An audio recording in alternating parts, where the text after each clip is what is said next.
Hey, let's welcome Coach Pritchard on. Coach, are you underwater right now? I got to imagine the first couple weeks is just all relationships and saying hi, right?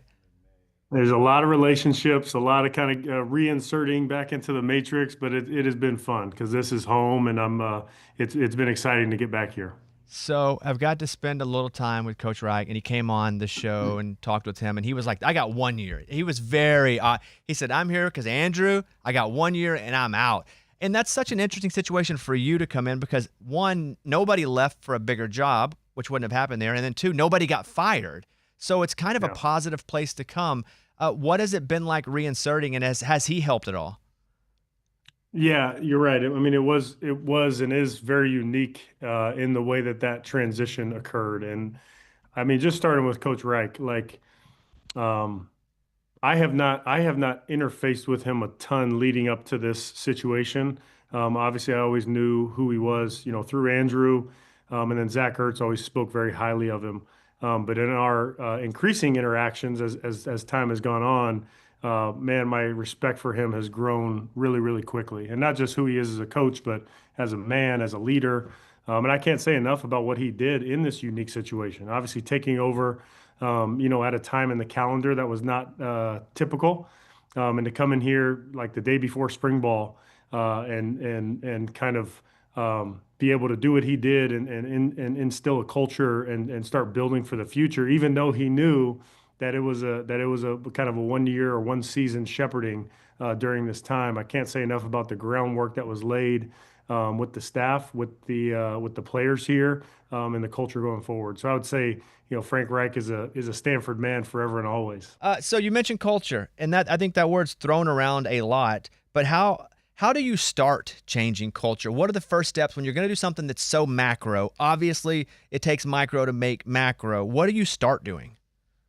Yeah, it is the question. It is the question as you come in here and you talk about installing a culture. The first thing is the people, right? Because culture is just a shared set of values between people in a group, in an organization, in a team. And so I think the first thing is getting the right people here. I'm working hard right now to identify and hire a staff and put a staff together. And so I think it's about bringing people here who are a fit.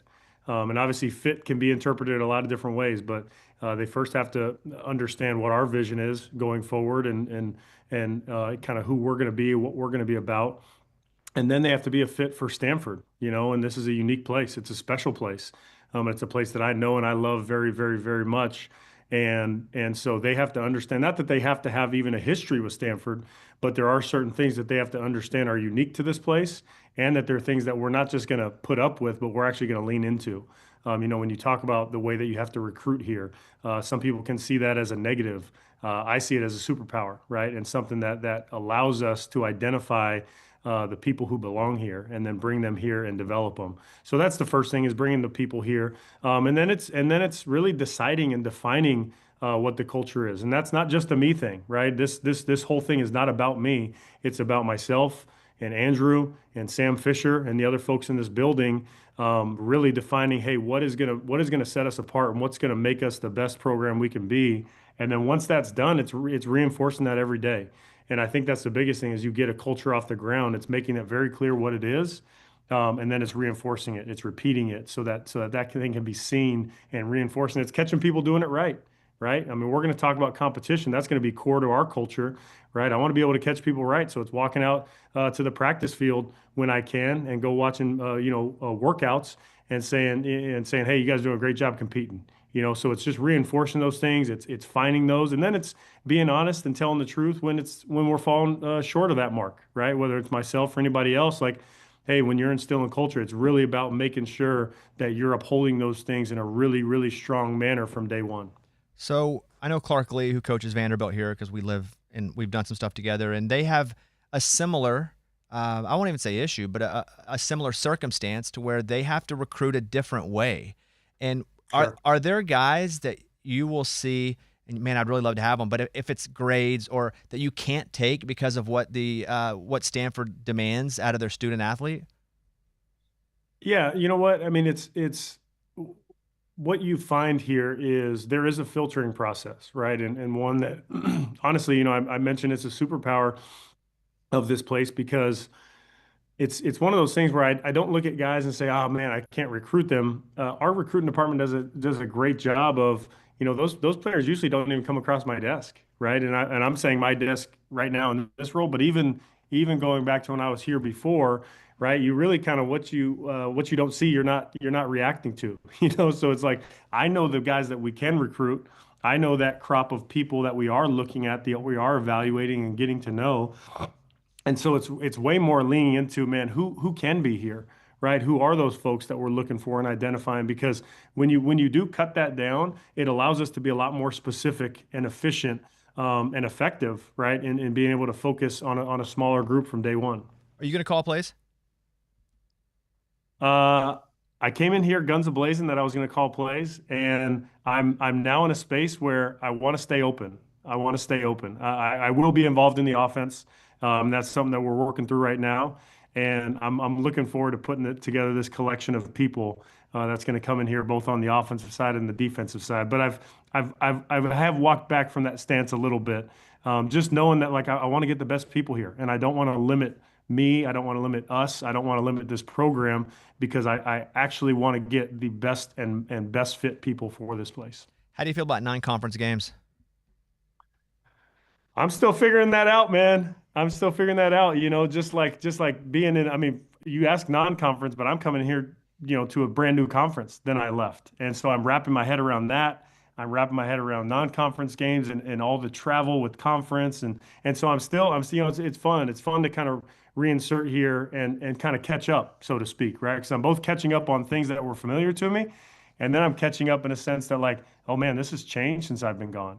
When it comes to non-conference, I'm excited to play the best around the country. I mean, I think that's something that, when I was here before, I have great memories. Obviously, Notre Dame is a non-conference that we play every year. That has always been a really good matchup for us, and one that has a great history. And I remember playing in that game. I remember coaching in that game. We had some great battles, and I look forward to that one. And then I think we've done a good job of scheduling schools that are challenging to us and that we have great games against. So I'm looking forward to kind of working with Andrew and getting caught up on a lot of that stuff. Yeah, I wouldn't schedule a single hard team non-conference. We were seeing it. I'd play all high schools, coach. I would just go play high schools in California. I wouldn't travel because you guys are traveling all across the freaking country, and you're playing 9 conference games next year. You're having to go to Virginia Tech. What high school did you go to? Well, I didn't go to one in California. I'm from Arkansas, but I'm just saying all I would play are high schools in California, so you don't lose. I hear you. That's Pulaski Academy. Yeah, maybe we can get some high schools on the schedule. How do you know Pulaski Academy? Come on, man. I've been recruiting for a long time. I can name the most random high schools from the most random places. Never has a coach mentioned PA in the middle of an interview like that. Oh, I've been there, man. I've been there. Come on. Hey, why did you go to Stanford? You know what? I grew up in a house. My dad played at Washington State University. My parents met there. My uncle was Jack Thompson, the throwing Samoan who played at Washington State. So I grew up thinking I'm going to Washington State. Like this is in the cards. I'm gonna work hard to be a college football player and go play in the NFL, but I'm gonna go to Washington State. Early in the recruiting process, right back in the old Pac-10, you're basically, if you were a West Coast quarterback, you had to be the top 10. So you could be a Pac-10 quarterback. They took a quarterback early in that cycle, and it kind of rocked my world. I was kind of like, wait, I was supposed to go to Washington State, And I'm not joking. The only thing I knew about Stanford when that happened was that they played Washington State. I was like, I think I know their colors. I couldn't even tell you where it was, but that's the extent of what I knew about Stanford. Obviously, this was a different time, right? Before social media. So like, that really didn't reach me for whatever reason about like what Stanford was about, what the brand was. And it just so happened we had a connection to the staff, and I got invited to come to a camp here to try to earn a scholarship. And I remember walking on campus for the first time, and I actually saw the pool complex. And I saw it from a distance, which doesn't excuse this story I'm about to tell, but I looked at it, I was like, wow, the football stadium, that's incredible.